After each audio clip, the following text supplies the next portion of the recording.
Hello, Voyagers, and welcome to Theia's workshop. I own the workshop, but I have a guest with me, and it's Ceres.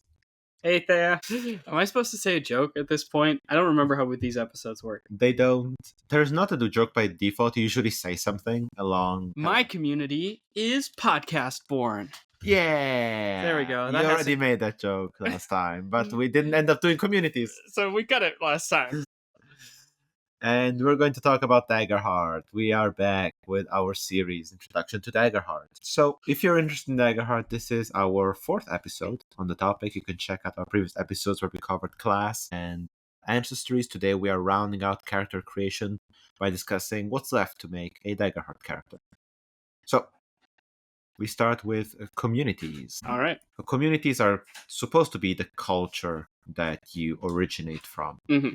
And it gives you a small feature that is very flavorful, but not like completely game changing. It's not like the strongest feature, given the fact that your lineage or ancestry gives you 2 features of comparable value or even greater value. Right. I would say that the community is one of the more like detail oriented modifications on your character, but obviously from a narrative standpoint, it can have a big impact on who you are. Absolutely. So what are these communities like? So they all have the suffix born, right? So it's like loreborn, ridgeborn, wildborn, seaborn, orderborn, highborn, slyborn. Those are some of the communities. So each of them refer to sort of a principle or a geographic space that sort of organized the community and what it was about.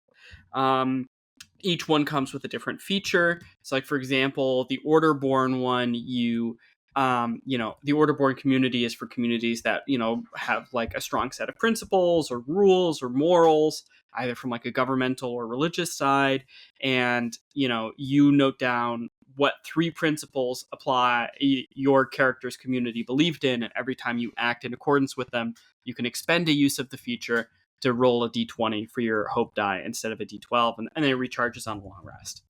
I actually picked this one for the character that I'm going to play in our Daggerheart one shot, and I thought it was actually pretty exciting because you get to kind of think about the community your character comes from and formulate specific values that they have. So, like if you're more on the world building side of things, I think it's an exciting community to pick. Yes, absolutely. And other examples are like highborn, loreborn, wildborn, slyborn, for different type of communities. And to be clear, like the way that it's phrased, it kind of sounds like it should be like, what's the highest principle that your community that you grew up in values? But of course, if you come from like a multifaceted society with a lot of specialization, even if you come from military world, but you're a scholar within military world, you can still be a loreborn. Yeah, exactly. The term community, I think, is used intentionally here. You're not talking about the culture of the entire society necessarily. Mm-hmm. You can also just be talking about the subculture you were a part of in that society, right? So seaborn doesn't have to mean your whole community was only sea related, but maybe you were a sailor within a broader culture. Exactly. All right. Yeah. So this is how communities work, and they're comparable to D&D backgrounds if you're familiar with those. Yeah. Speaking of D&D, mm-hmm. traits. Yeah. Traits are like abilities, your strength, your intelligence, except it's not calling it intelligence. Daggerheart features 6 traits, which encompass physical and mental stats. So is this the point that Daggerheart recommends you pick your traits after you have your class and your community and all of that? I think so. Okay. I think so.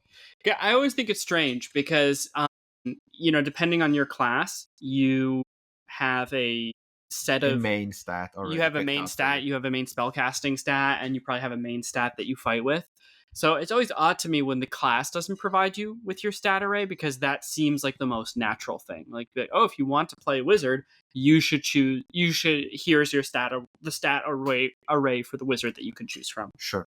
I mean, conversely, I would like on the other hand, I'm thinking now of Draw Steel. Draw Steel does something like this, where it says your highest ability score is this one, mm-hmm. and then you can assign these values to the other ones. Yeah, exactly. And here, your primary stats should be given by your class, probably if your class depends on those primary stats, right? So that you don't build a non-functional character. I think that I mean, the classes already tell you which one is the primary stat of the class. So it doesn't tell you that you have to pick it as the highest, but they already tell you which one is the important one. And on the other hand, I would say that it's interesting if you pick your community first, because then you can kind of decide. Maybe if you weren't sure about the community earlier, maybe you pick Loreborn, and then you know that you're a fighter, but maybe knowledge should be like a decent skill. And if you do that the other way around, you might have to go back and fix that. I think just make sure to put your +2 in whatever your spellcasting or main class trait is. The traits are not rolled for. You just get a standard array, a +2, 2 +1s, 2 zeros, and a -1. Yay, standard array supremacists, rise up. Yes, absolutely. And so you can't just roll one character that's way weaker or way stronger than the rest of the party. Yes. You might notice that the bonuses are smaller than what you'd get from D&D, and that's because you're rolling 2d12, and so you have a much more centered distribution. There is less variation. Yeah, the way that you can think of it is like, let's say you're trying to make a check that's like a 14, right? And the average of 2d12 is pretty reliably a 13. A +1 bonus will help you not miss by 1 a lot of the time, versus if you're like rolling a d20, a 13 is just as likely as any other value. So the modifier is slightly less impactful because...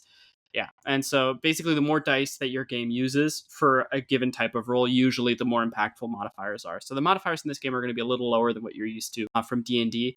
But in exchange, that feeling of comfort and reliability, that one die roll can't screw you when you have like advantage in D&D or something like that. Yeah, that feeling of comfort you can carry with you all the time. You will hit those 13s pretty reliably. So that's, especially if you're used to D&D. So our traits. We have strength, very straightforward. Then we don't have a constitution score. Instead, our other two physical stats are agility and finesse, which is kind of splitting dexterity in half. Yeah, Let's go quickly through this. What's the problem? This one really bugs me. Yeah, this is bad. So the thing is, I understand where they're coming from. Mechanically speaking, in D&D, Constitution is an ability score because you want to have like 3 physical and 3 mental. And so from the aesthetic standpoint, I understand the argument. But the problem is that Constitution really shouldn't be an ability score, from the perspective that like every build wants to have about the same Constitution score. And so it doesn't really add much to let the player choose what the Constitution score is going to be, because they're probably just going to screw themselves over or do it right, and then it'll be underwhelming. It's an underwhelming decision because there's only one right choice. To elaborate on what I mean, like if you make an 8 build, a build with an 8 Constitution, your life is going to be miserable in D&D. You're going to have so few hit points. You're going to be going down all the time. Conversely, though, even if you have a 20 Constitution, it's not particularly good. Like it's kind of a low variation score. It's like you wanted 2. Exactly. It's kind of a waste of a 20 to put your 20 in Constitution. So unless it's like you're a barbarian. So everybody just kind of wants about a +2 Constitution and doesn't want to deviate too high from that.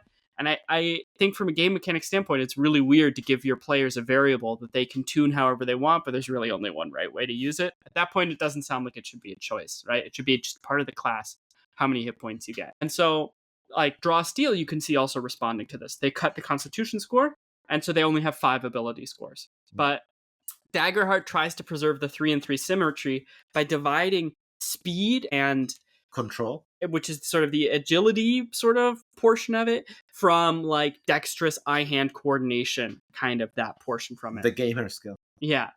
So kind of like separating maybe like somebody who's a great sprinter from someone who's like a tinkerer, right? In a workshop, you could imagine like some alchemical savant who's a tinkerer, and right, she is maybe not super fast and super agile, right? So she's got a low agility but a high finesse. That they sort of split hairs here and kind of create 2 archetypes out of what in many other games would just be called agility or dexterity.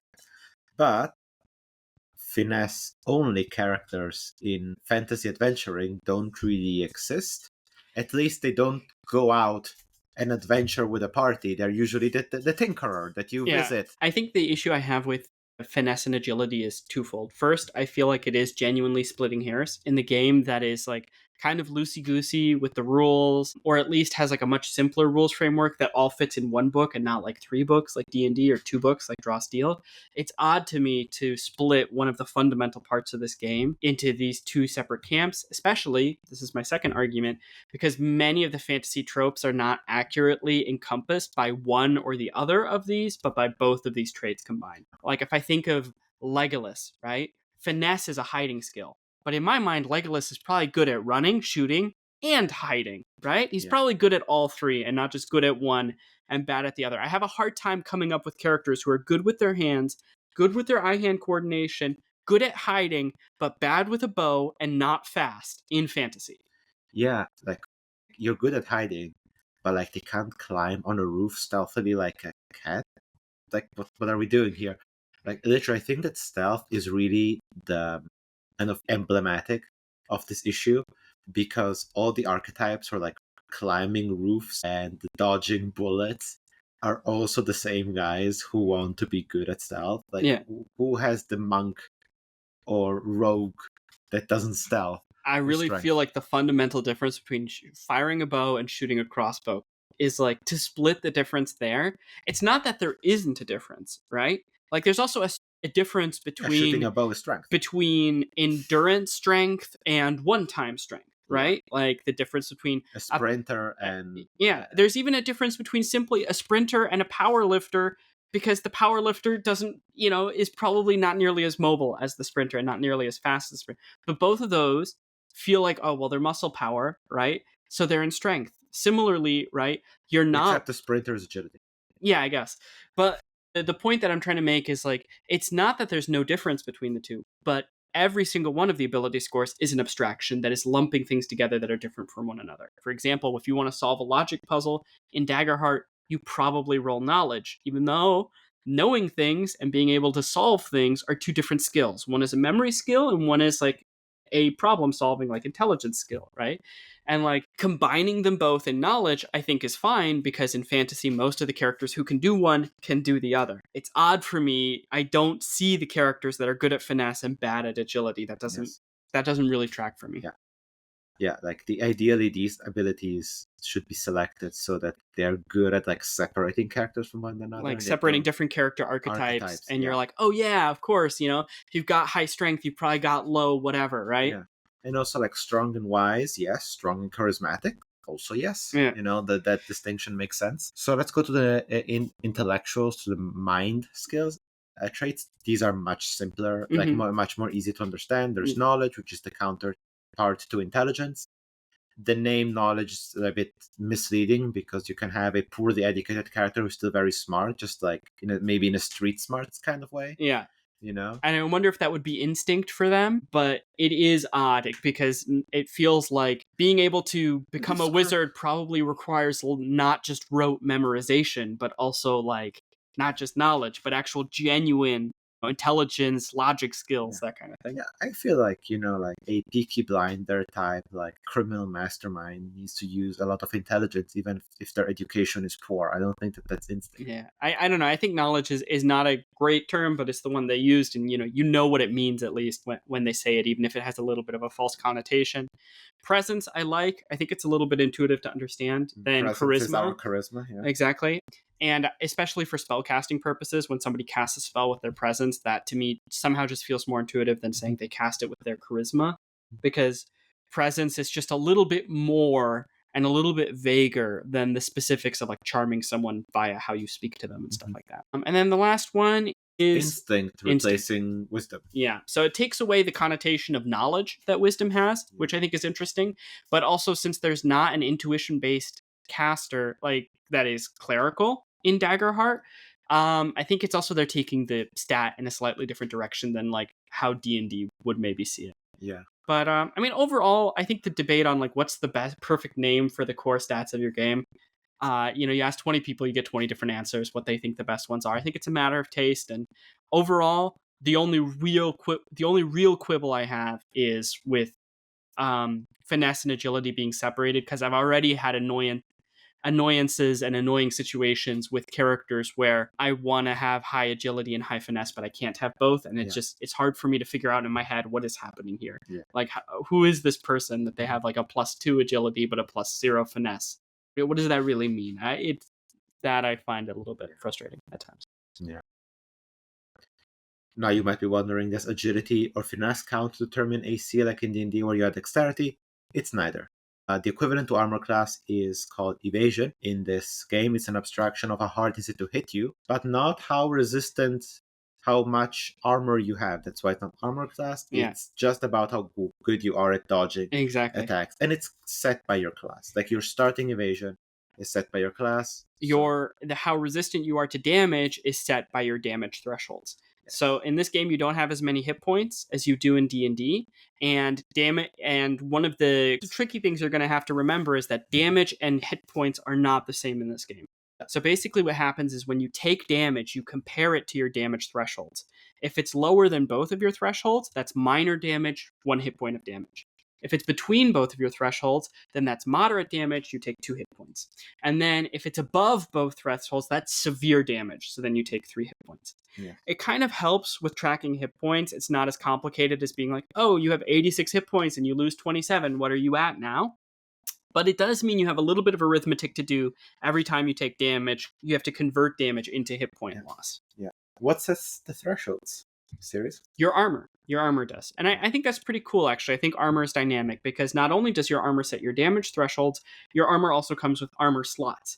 And basically, as a response to taking damage, you can tick off an armor slot and have it deal 1 hit point less for each armor slot that you expend. So it's kind of cool, especially because you can repair armor in breaks. I feel like it's a really great visual sort of feeling. Like, I really like playing characters in heavy armor, and it's great to be able to take off a mark on my armor slot and very presently, very visually describe to the group how my armor absorbs this blow that would have dealt me damage. I think that's a lot of fun. I'm not as big of a fan of evasion, though. I was saying boo hiss earlier. I don't think armor class is a really great mechanic. It kind of slows down combat. It kind of means that sometimes your turn is wasted. Sometimes your opponent's turn is wasted. In Daggerheart, it's particularly problematic because the game doesn't have any kind of extra attack mechanics. So, like, if you miss your attack for the turn, that's fully your turn is done. But also, in Daggerheart, unless you rolled with fear, you can just say, I want to do it again. Well, yeah, but yeah, I mean, you kind of fully lose your turn. And I understand why heroes might want to have evasion to some degree to like highlight your stealthiness. Although I think the approaches that other games take is a little bit better. Where like, if you want to show that a character is mobile and evasive, you literally have them move around the battlefield and be mobile and evasive on the battlefield. Like, move away from enemies when they try to attack. Yeah. But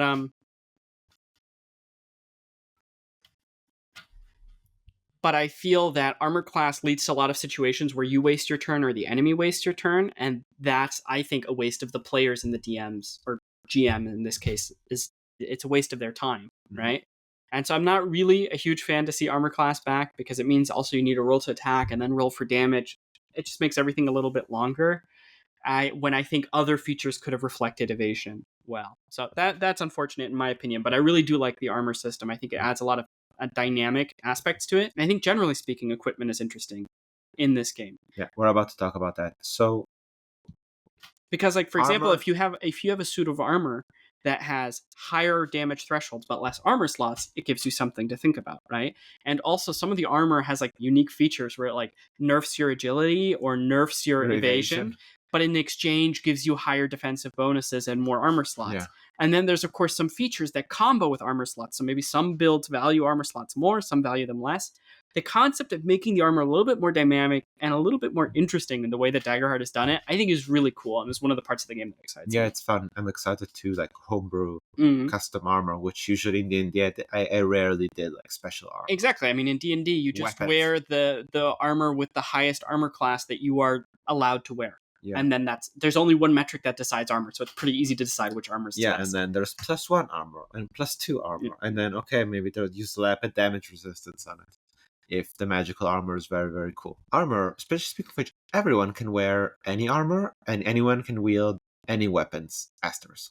Yeah, so weapons have a specific ability they're wielded with, so if you're not good with that ability, you can't wield it. Or you wield it suboptimal. Yeah, but also magical weapons require you to have the spellcast feature. in your class to wield. So wizards are better at weapons than fighters. Yeah, exactly. Whoop whoop. Well, we took the martial divide out of the domain section of the game, so we had to bring it back for the later section of the game. Of course. Well, if the fighters get to have fun with pseudo spells, then it's only fair that the wizards get to have fun with the weapons. Yeah. Pew. So it is kind of weird that the wizards or the casters, generally speaking, have more access to weapons than martials, but basically the way weapons work is they have an attribute that you wield them with. They have damage dice. There's more interesting damage dice than you might find in D&D. Like some of them have like damage dice plus a flat bonus. Like there's some items that just have like 1d12 plus 1 damage, and it's just always you plus attack 1. with your attack with a trait, but you don't add the flat trait to the damage. It's not like D&D that way, which is interesting. And there's other ones that are like, oh, you roll 2d6 and you choose the higher of the d6s. And there's also like weapons that'll give you negatives, like weapons that'll give you negatives on your evasion or on your agility because they're bulky to wield.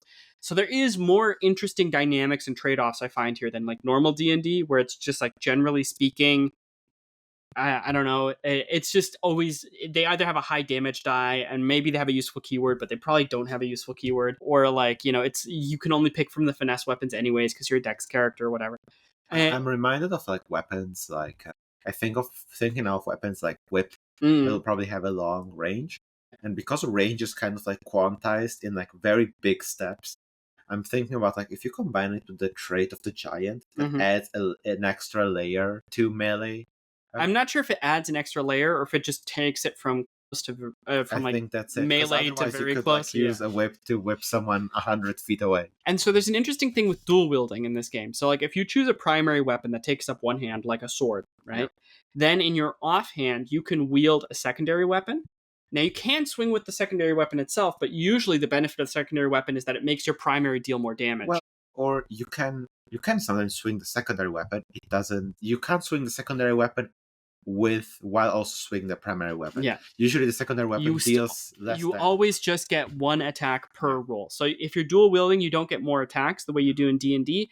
Your offhand weapon just improves your primary weapon attack in some way, either by making it so that you can like grapple enemies, or giving you a passive feature you can use to frighten enemies, or just to giving you increased damage, or if your offhand is not wielding a weapon but a shield instead, giving you more armor slots. Yeah. So I think that's an interesting choice, actually. That is interesting, yeah. And for example, if you use a grappler, which is essentially a chain hook, you can attack with it and it will deal little damage, but if you hit the target, you can like pull them into closer range. It's a cool offhand thing to have. And you can you can sort of narrate, because it gives the benefit to your primary weapon. So you can narrate attacking with both at once, but mechanically speaking, you're just rolling one attack for your primary weapon, and then it's got this sort of offhand rider that comes with it. It's smart design, mixed dual wielding, like cool dynamic, but not too like complicated. It's very breakable. Simple. It's like the simplest It's the simplest implementation of dual wielding I've ever seen. Yeah. Okay, I think we can move on now to the cooler proficiencies, experiences. Yeah, these are really cool. So kind of like the Orderborn background, where you get to write 3 principles that your character is aligned with. Most characters start with like 2 experiences, maybe a few more if you have a feature that adds one. But experiences are kind of like skill proficiencies you get to write yourself. So there's a few ways you could go about it. You could use a title like assassin, farmer, blacksmith, something like that. You could write that in there, and then whenever a situation comes up that's related to being an assassin or being a blacksmith or being a farmer, you can spend a hope to add the bonus that your experience has, which starts at +2. But you could also just like straight up write skills the way you find them in D&D. You could write like deception, perception, or whatever. And then whenever, something related to perception comes up, you could spend a hope to add your bonus. But then the final thing, and this is, I think, the coolest, is you can really go fully freeform. You could write, last man standing, or you could write, silver tongued, or you could write, friend of the animals. Or you could even do a quote, like, I shouldn't be telling you this, or something like that, right? Ride or die, baby. Or number 1 cheese pageant. You can write whatever you want, right? Yeah. And I think that's actually really cool because you can really tailor it to your character. Yeah, it's not everyone picking from the same list of 20 things, and after 2 campaigns, Yeah. You've known them all, you know them all. Your personal brand of deception doesn't need to be lumped under the same umbrella of another character's brand of deception. Exactly. If you're more of a con man, write con man as your experience, you know? Yes. Versus if you're more of a saboteur, right? Write saboteur as your experience, right? Yes. So like you can really, in your own words, summarize your character. And I mean, how cool is that? Not to choose from a list what fits best for your character, but to write your own list of terms that match your character best. And of course, this system, because it puts so much power in the hands of the characters, like the players, Mhm. it requires a certain level of trust. Yeah. But at the same time, it has a built-in break on how much you can break this. Because of course, you could just write Jack of all trades, good at everything, Dr. Manhattan in it. Yeah. But it costs a hope to activate. Yeah. Unlike D&D, where it always applies. Exactly. It's actually really cool. So one of the things that bugs me about D&D's game design is D&D has a lot of features that are either always on or never on. And with the experiences, at least, Daggerheart has a great way of saying sometimes on, right? In D&D, you would always get +3 to persuasion, no matter what happens. If you have expertise in persuasion, you're always getting +6, like at 5th level, you know? And you're always getting like double your proficiency bonus, right? In Daggerheart, you only have it for as long as you're willing to spend hope on it. So you can curate and choose the situations. Sometimes you're going to get to be able to use an experience maybe when you really want to, and then sometimes you won't have any hope left, right? And you'll have to say, okay, in this case, it doesn't apply. So I like that instead of always on, always off, the control of when it's on and off goes to the player. They can choose the moments they need their character to shine or want their character to shine, and they can invest in them. Yeah, exactly. It's really good. It's really good that you get to turn it on and off, because also sometimes if the thing that you have in D&D that you want, that like is required in D, you don't have it, then you don't have it. Yeah. Period. But in this game, you can spend hope to activate an experience, and you can kind of think about how it can apply. And your friend can spend in a hope to give you advantage, so you can still get a boost from your friend. And interestingly enough, it says in the rules, you told me this, that you get to decide. You have the final say on whether or not an experience applies or not. The GM can ask you for clarifying, like, how does this experience apply? You know, give me more information on why this experience. You have final say within reason over whether your experience applies. Which is cool. And it offers you a lot of trust. It's a bit of a contradiction in and of itself. Yeah, within reason, it's like, okay, so... Yeah, you have the final word within reason. Is a little contradictory, but I think that's life for you. Yeah, I think they just put within reason at the wrong spot. I think they should put it after like it's within reason. It should justify the experience. They're like, you should not use your donkey riding skills to write a good treaty to negotiate a peace between the fairies and the mushrooms. You know, like that's the within reason they mean, I think. Yeah. But it's cool. It's cool how you get to have control over the skills, in quotation mark, that you're good at. It's also good because it doesn't lead you down the path that I felt D&D often had, which is like, you ask the player, so what do you want to do next? And their heads turn down and they look at the part of the character sheet. You look at the menu of options that your character has. They just look at all their skill proficiencies and they're like, well, let me pick one of the ones where the little check mark is, you know, that I have the proficiency in that skill. Then I pick a big number one. Yeah. So it's like, oh, how do you want to, you know, how do you want to work your way past the guard? Head down, look, can I perceive a path around them? When all you have is perception, and everything looks like a detail you could notice. Exactly. You know, and I could notice my way. I could notice that there is a hidden way in. I could notice that he's agitated by something over there. Who are you, Copernicus? Yeah, exactly. So the experiences, I like that the experiences come up like a bit more seldomly and are clearly by design a bit more niche, and you have a bit more control, and they can only come up as much as you have hope. And so that keeps you sort of more just rolling agility, you know, whatever. And there, the modifiers, I mean, the modifiers go from -1 to +2. So is there really any of them where you feel like you're completely out? You could never succeed at this reason test, even though you have a -1? I don't think that really happens. So that's cool. Now, instead, let's talk about abilities where you have to pick from a restricted selection domain cards. So at every level, basically, domain cards are abilities that come from the domain of your class. Your class is 2 domains, and so you share a certain number of domain classes with off-domain cards. As stated in the previous video about domains and classes, each class is associated with 2 domains. And domains provide you with cards, which are abilities at each level. So, Yeah, 1 to 10. you will go 1 to 10. And so there's 1 to 10 level abilities of each domain. Mhm. I think each domain has like 2 abilities at each level. Mhm. So that means if you're always picking from the highest tier of domain abilities you have access to, you'll always have 4 to choose from every level, and you'll always be choosing 2. Yeah.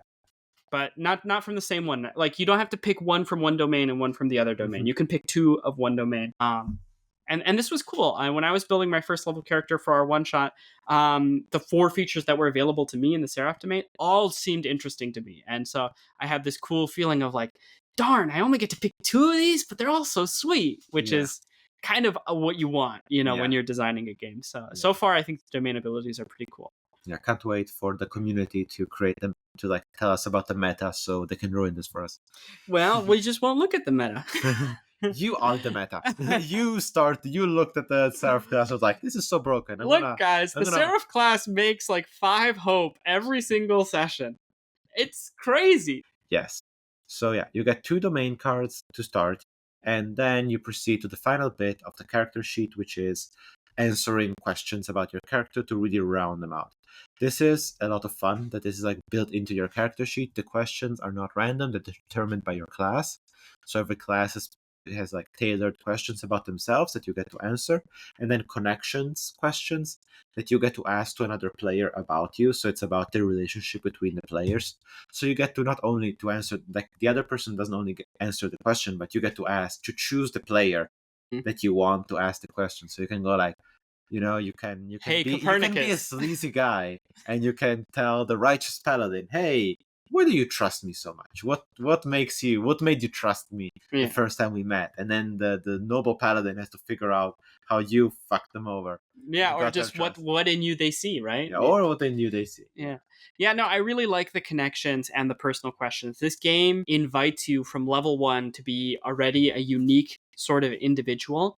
And it's not as much of a 0 to hero fantasy as you have in D&D, because you're already kind of cool at level 1. You're already kind of unique and special it's at level 1. Hero to cooler, buffer, stronger, more Riz hero. Yeah, I mean, we didn't mention this earlier, but even when it comes to the weapons, right? Like at level 1, you can be wielding energy halos as one of the magical weapons, which I think is like really cool and a really fun aesthetic. And in many games would be something restricted to higher levels of play. In this game, you can start with a cool aesthetic at level 1.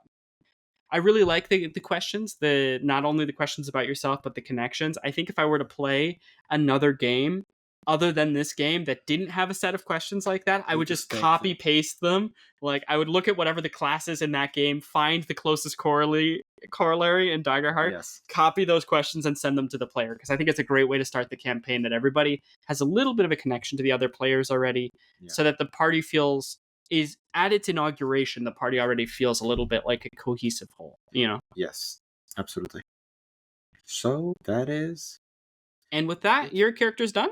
Your character is done with this. Yeah. One final note on character creation: the game puts a lot of emphasis on ways to include disability in a respectful manner.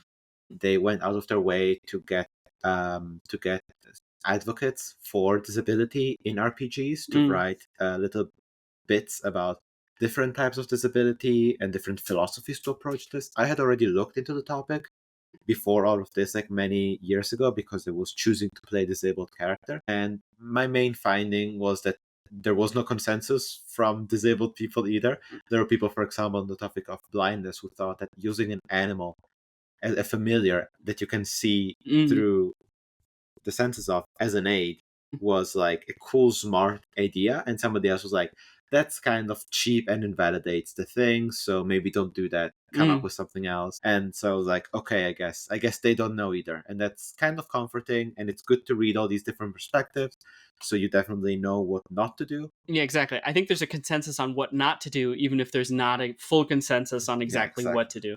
So it's good to read these different perspectives, and it's cool because each different essay is signed by different persons. So it's very clear that these are different people's opinions on the topic, and they really dedicate a lot of pages to it, like more than most games would give, which I think is a positive thing. I think it's really cool that there's like 3 whole pages on combat wheelchairs. Yeah, they have the combat wheelchairs. And there's like all sorts of different ways to do them. So my character for our one shot doesn't have any Well, I guess. I mean, she in a way is kind of half prosthesis, but anyways, it was cool. It was cool to have these materials to help guide us. From their backstory, it's not really like done in the spirit of disability the way that my character is, for example. That's that. I just wanted to emphasize that. I thought it was very cool, and I think that the Daggerheart character creation system in general is very cool. It allows you from the beginning to do cool stuff. One thing that we didn't really talk about, but I want to quickly give a shout out to, is that like if you want to make a tanky battle wizard in heavy armor, you don't have to figure out the build in D&D. Your wizard can just be wearing heavy armor. Yeah. The first time we played this, I was making my little Scion Mind Flayer, and like I looked and I was like, nothing is preventing me from cladding myself in heavy armor. Yeah. And I remember our general confusion at the table. It was like, yeah, you can pick that. Which is pretty cool because War Wizard is one of the core subclasses. And so there's definitely builds and situations where it's nice that you don't have to jump through hoops for it. Part of me is still a little bit wary of it. Like, dessert for breakfast? Are we allowed to just do this? Aren't there negative consequences? But Daggerheart seems to think not. All right, well, with that, your character is done, is completed. Thank you, everyone, for hanging out. We hope that you had fun. If you enjoyed the discussion, let us know in the comments. And if you didn't enjoy the discussion, definitely let us know in the comments.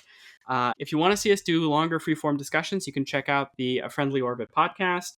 It's on YouTube, Spotify, and Apple Podcasts for your viewing pleasure.